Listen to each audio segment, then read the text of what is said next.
আপনার লাইফে মাঝেমধ্যে কিছু টার্নিং পয়েন্ট আসতে পারে, যেখানে এমন গ্যাড়াকলের মধ্যে পড়ে যাবেন যে আপনি সঠিক সিদ্ধান্ত ঠিকভাবে নিতে পারবেন না। কি করবেন, কিভাবে করবেন, কেমনে করবেন, কখন করবেন, কোথায় করবেন, কার সাথে করবেন এইটাও বুঝতে পারবেন না। যেমন একটা এক্সাম্পল দিচ্ছি এবং সমাধানও আমি দিচ্ছি। মনে করেন যে আপনি নতুন বিয়ে করেছেন। সবকিছু ঠিকঠাকই চলছিল। এতদিন আপনার বিয়ের আগে আপনার মা বাসার যে রান্নাবান্নার কাজগুলো ছিল সেগুলো করেছে। এর পরবর্তীতে আপনি এখন বিয়ে করেছেন। এখন আপনার বউ রান্নাবান্নার কাজ করে। তো আপনার মা যখন রান্নাবান্নার কাজ করত, তখন আপনি তো হাদিস জানেন এবং আপনি আসলেও মাঝেমধ্যেই আপনার মায়ের রান্নার প্রশংসা করতেন। যে, "আম্মু আজকে তো রান্নাটা খুবই ভালো হয়েছে।" তো পরবর্তীতে তো আর মা আপনার রান্নাবান্না করে না আপনার বিয়ের পর। এখন তো আপনার বউ রান্নাবান্না করে। সো আপনার বউ মাশাআল্লাহ ভালোই রান্নাবান্না করে। তো দেখলেন যে মাঝেমধ্যে আপনি এখন আপনার বউয়েরও রান্নার প্রশংসা করেন।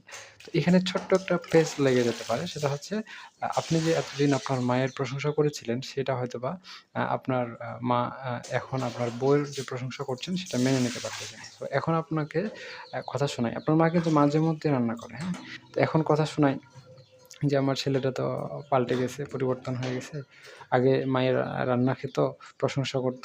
আর এখন বউয়ের গোলাম হয়ে গেছে ইত্যাদি। মানে আ আপনি যে আপনার বউয়ের হাতের রান্না ভালো হয়েছে সেটা প্রশংসা করছেন আপনার মায়ের সামনে, সেটা তার সহ্য হচ্ছে না কোনোভাবেই। তো আপনি এটা বুঝতে পারার পর প্রকাশ্যে আর এই মানে প্রশংসাটা না করে এরপরে গোপনে বা আলাদাভাবে আপনার বউকে বলেন যে, "আজকে রান্না করেছিলে, খুব ভালো হয়েছে।"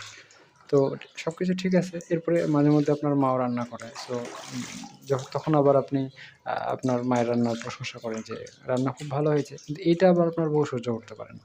প্রকাশ্যে যখন বলেন। তো তখন ২ জনে আলাদাভাবে বলেন। তো যদি বিষয়টা এতটুকু পর্যন্তও থাকতো তাহলেও কিছুটা পর্যন্ত মেনে নেওয়া যাইত আরকি। কিন্তু আপনি এখন যে আলাদাভাবে ২ জনকে বলতেছেন, রান্নার প্রশংসা করতেছেন, এখন মনে করেন যে কোনো একদিন আ আ মনে করেন রান্না অত ভালো হয়নি।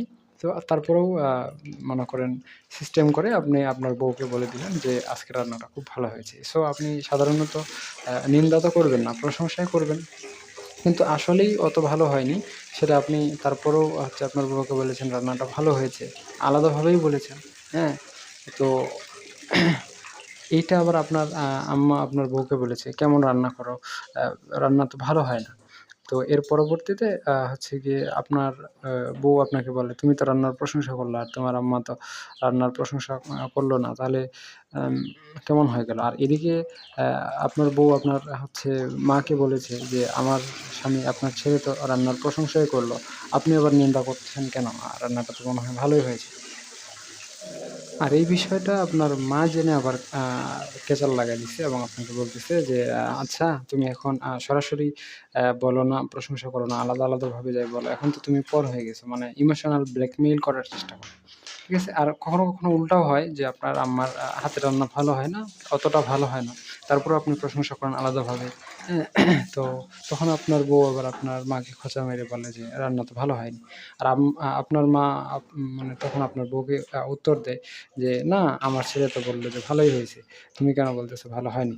তো তখন মনে করেন আপনার বউ আপনাকে বলতেছে, "তুমি আ তো মায়ের গোলাম হয়ে গেছো। মা যেটা বলে সেটাই শোনো, আঁচল ধরে থাকো।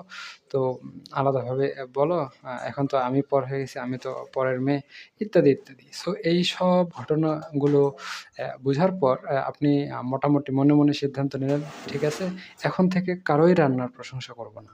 মানে এ বিষয়ে চুপ থাকব। তো এতেও আপনার মনে করেন যে রেহাই হইল না? আ মনে করেন এখন আপনার বউ রান্না-বান্না করে। তো আগে তো আপনি প্রশংসা করতেন বেশ কিছুদিন, এখন তো করেন না। তো এখন আপনার আপনাকে বলতেছে, "আমি তো আগেও যেমন রান্না করতাম, এখন তো আরো ভালো রান্না করি। তো তুমি এখন খাও রান্না, এভাবে কিছু বলো না, কোনো কিছু কেমন হয় না।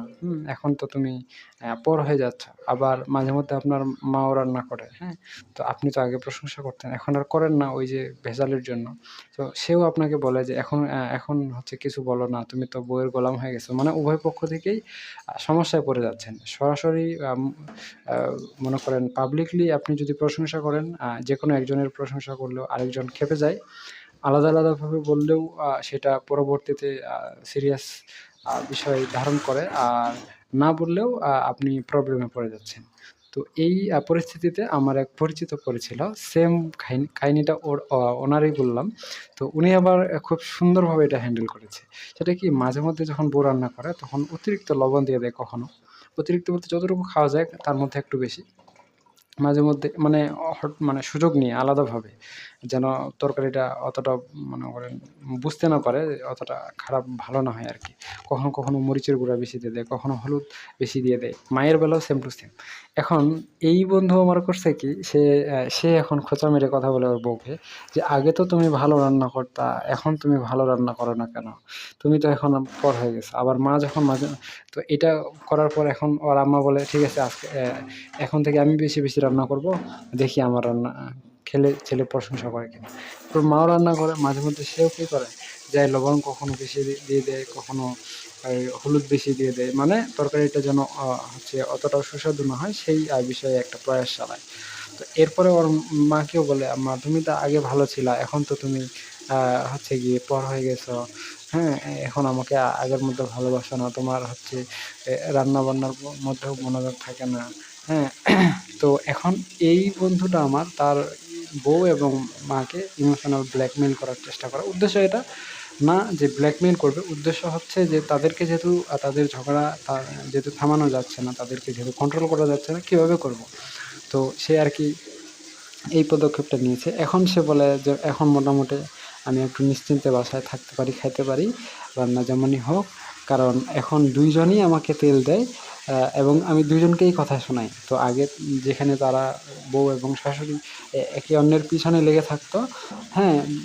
একজন আরেকজনের বদনাম করতো। এখন ২ জনই আমাকে আ মানানোর চেষ্টা করতেছে এবং আমার সাথে ভালো বিহেভ করার চেষ্টা করতেছে। মানে মোটের উপর সিচুয়েশন যেই বিষয়টা ছিল সেটা অনেকটাই ঠান্ডা হয়ে গেছে। সো এইটা শোনার পর আমারও খুব ভালোই লেগেছে যে যদিও বিষয়টা ঠিক না এভাবে করাটা। কিন্তু এখন ওই সিচুয়েশনে এই সমাধান ছাড়া অন্য কোনো সমাধান আমার মাথায়ও নাই। আর তার মাথায় আসছিল যে অন্য আইডিয়া আসার আগ পর্যন্ত আমার মনে হয় এই আইডিয়াটাই চালানো দরকার। যদিও আমার ফ্যামিলিতে ইনশাআল্লাহ এখনো পর্যন্ত এই সমস্যাটা নাই। ভবিষ্যতে হলে এই পদক্ষেপটা আমি নিতে পারি। আর আপনারা যদি এখান থেকে আইডিয়া পেয়ে থাকেন তাহলে এরকম পদক্ষেপ নিতে পারেন। তো বিষয়টা কেমন লাগলো জানাতে পারেন আপনাদের ফ্যামিলি কন্ডিশন। যদি পাবলিকলি আমাদের মাধ্যমে প্রকাশ করতে চান সেক্ষেত্রে প্রকাশ করতে পারবেন। ঠিক আছে? আজকে পর্যন্তই। ধন্যবাদ। আপনার লাইফে মাঝেমধ্যে কিছু টার্নিং পয়েন্ট আসতে পারে যেখানে এমন গ্যাড়াকলের মধ্যে পড়ে যাবেন যে আপনি সঠিক সিদ্ধান্ত ঠিকভাবে নিতে পারবেন না। কি করবেন